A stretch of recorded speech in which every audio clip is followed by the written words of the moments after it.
Good morning students. As we already completed half chapter, हमने chapter 3 of grammar book कर लिया है आधा और आज हम देखेंगे, उसके बाद हम बुक स्टार्ट करेंगे।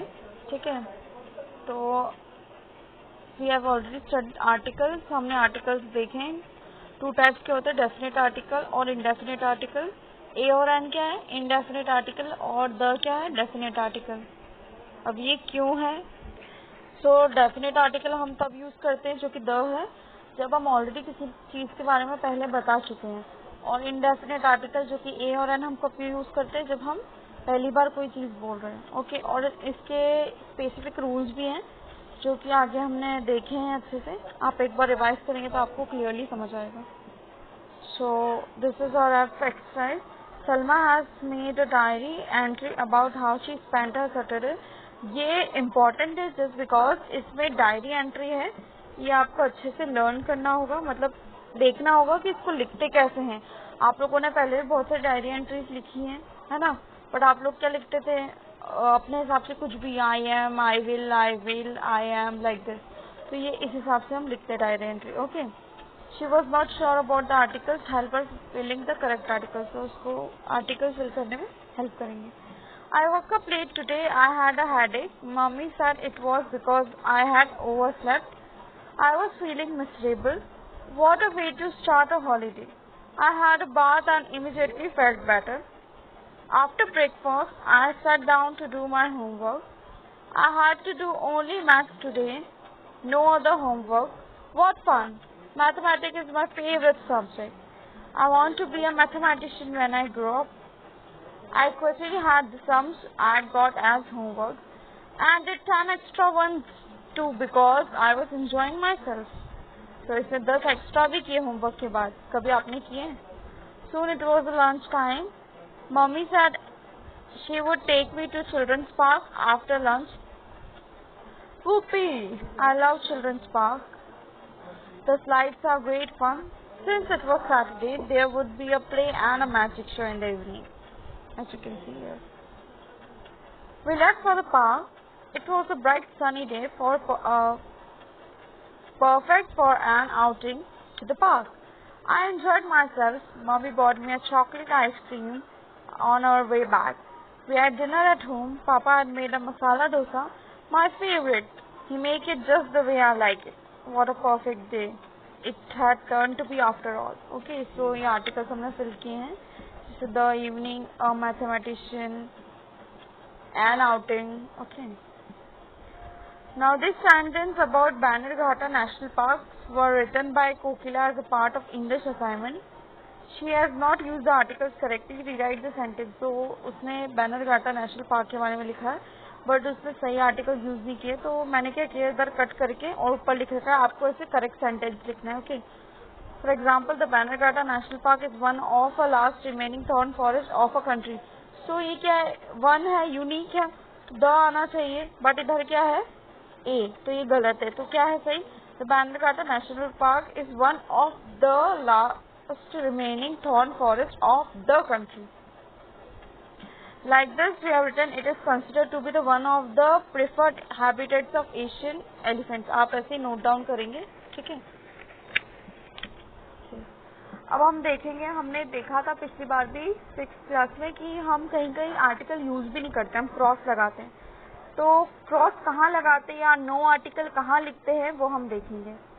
कब लिखते हैं? Articles when are not used before most proper nouns such as names of the people, continent and cities. So basically किसी का full name लिखा हो या continent का नाम हो या countries का नाम हो, city के नाम हो, उसके आगे कभी भी article नहीं आता है। Okay. However, when the names of countries are used as adjective to qualify other noun, we use the. लेकिन जब वो adjective के रूप में यूज होती है, वो country का नाम अगर किसी adjective के यूज में यूज हो रहा है किसी और नाउन को बताने के लिए, तो हम क्या यूज करेंगे? The. For example, the African elephant has bigger ears than the Australian one. Okay, here the African elephant is comparing with the Asian one, right? And the is acting here, Africa is acting like an adjective to the elephant. Okay, next, the names of material और substances, that is uncountable noun. Uncountable noun के हम नहीं use करते, हमको पहले ही पता है। और एब्स्ट्रैक्ट नाउन में भी हम बहुत रेयर यूज करते हैं, वैसे तो नहीं यूज करते हैं। The socks are made up of cotton. Cleanliness is next to goodliness. Okay. Plural countable noun that refer to entire class. So plural countable noun that refer to entire class. तो मैंने आपको पहले भी बताया था जब हम पूरी क्लास के बारे में बात करते हैं तब हम एक वर्ड यूज करते हैं तो उसमें भी हम आर्टिकल यूज नहीं करेंगे. Like oranges are rich in vitamin C. Okay. So यार वी आर कंसिडरिंग सारे ऑरेंज के बारे में बात करें, एक ऑरेंज के बारे में बात नहीं कर रहे, तो इधर क्या आएगा? Oranges. Tigers will become extinct if poaching is not stopped. Okay. However, we say the oranges Annie got for us are sweet. We went to the sanctuary to see the tigers there. So यहाँ पे दूसरे sense में आ रहा है, तब हम the use करेंगे. Okay. The names of the meals and they are referred in general way. मैंने बताया था जब हम खाने को मतलब मील्स का नाम ले रहे, like why are we going out for lunch? We had dosa for breakfast. However, we say I enjoyed the lunch at your place yesterday. ये बात अलग हो जाएगी, ठीक है? In the names of languages, Japanese is difficult to learn. The Misras speak Odia at home. Okay. However, we say the English spoken in India is slightly different from spoken in the West Indies. We are comparing, so we use the here. Okay. Name of the games. Uma plays badminton very well. Hockey is the game which requires a great stamina. However, when we mention musical instrument too, we don't use any articles. ठीक है? Like play the piano, play the tabla, play the guitar. But हम जब बोलेंगे piano, tabla, guitar, तब हम कभी भी a and the use नहीं करेंगे. School, college, church, bed, hospital, table, market, prison, when the places visited or things their primary purpose. जब हम पहली बार यूज करें तब हम इनको यूज नहीं करेंगे आर्टिकल के साथ से. We learn good manners at school. Mukul refused to get out of bed. However, we use the when it refers to the definite place or object. जब भी definite place या object से use होगा तब हम इसको use करेंगे. Like the school in our neighborhood is celebrating its annual day. Okay. The shoes have been polished very well. Here we are using because of some reason. Phrases related to travel such as by land, by sea, by air. तो हम यहाँ पे भी use नहीं करेंगे. Seema is going to Kolkata by air. Mr. Sood will be traveling by bus. Phrases such as all day, all night. Ajay studied all day. It has rained all night. हम ये नहीं लिखेंगे. It has rained the all night, all the night नहीं लिखेंगे. All night, okay. However, we say in the morning, in the afternoon, but हम इसमें तो the use करते हैं. The farmer feeds the chicks in the morning. Okay. Now next is exercise. Put the words and phrases on the box in the correct group. तो ये पढ़ के आप देखेंगे कहाँ कहाँ with the और without the कहाँ कहाँ put कर सकते हैं, ठीक है? Next, what would you say in this situation? तो आप इस situation में क्या बोलेंगे? Your mother just cooked back from home. She looks very tired. तो आप क्या बोलोगे? Would you have a glass of water? or may I bring some water to you, mom? or mom, do you like to drink some water? Like this आप question अपने हिसाब से बना सकते हैं, बट मैंने लिख रखा है, आप ये भी नोट डाउन कर सकते हैं. Next is language across the curriculum. Read this passage about the kingdom of Hampi. Hampi सुना होगा आपने, बहुत ओल्ड सिटी है जहाँ पे बहुत सारी पुरानी चीजें मिली हुई है. Fill in the blanks with the correct articles. Put a cross where no article is required. So आपको नो आर्टिकल भी लगाना है जहाँ पे जरूरत नहीं है. Hampi is situated on the river of Tungabhadra in Karnataka. तो यहाँ पे कोई जरूरत नहीं क्योंकि हम पहली बार बोल रहे हैं तो कोई आर्टिकल नहीं है. हम्पी वैसे भी किसी का नाम है तो हम द तो यूज करते नहीं, कुछ भी यूज नहीं करेंगे.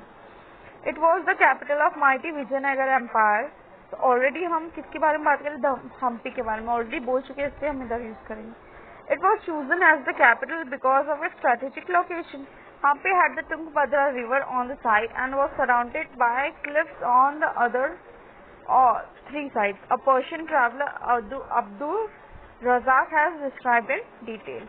Hampi was an important center of cotton and spice trade. In the 15th and 16th century, European merchants used to buy these goods from the rich markets of Hampi. Hampi also traded with Persia, Arabia, Burma, now Myanmar, China, and numerous islands in the Indian Ocean. यहाँ पे cross इसलिए लगाए क्योंकि हम इन countries के आगे हम the नहीं लगाएंगे. Okay. Traders from far away land visited Hampi for the first time to buy and sell goods. ये आप रूल्स पढ़ेंगे एक बार तो आपको क्लियरली समझ आएगा. Hampi was a well fortified city. It also has many beautiful temples. Well fortified मतलब उसकी बहुत अच्छा घेरा था, मतलब बड़ी सिटी थी। ओके,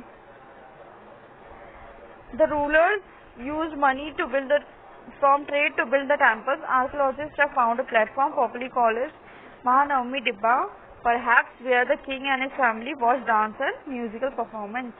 Next worksheet है, तो ये आप ये जो मैंने आंसर्स लिख रखे हैं ये पढ़ेंगे और ये इसमें आंसर्स फिल करेंगे। Like what is the topic of your research thesis, तो इसमें आप फिल कर लेंगे।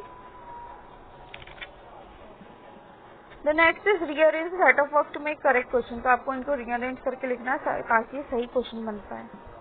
Okay, you can do some changes also. When you last saw Sanjeev, when did you last see Sanjeev. ठीक है, ये क्वेश्चन भी सही करेंगे और ये आपका होमवर्क।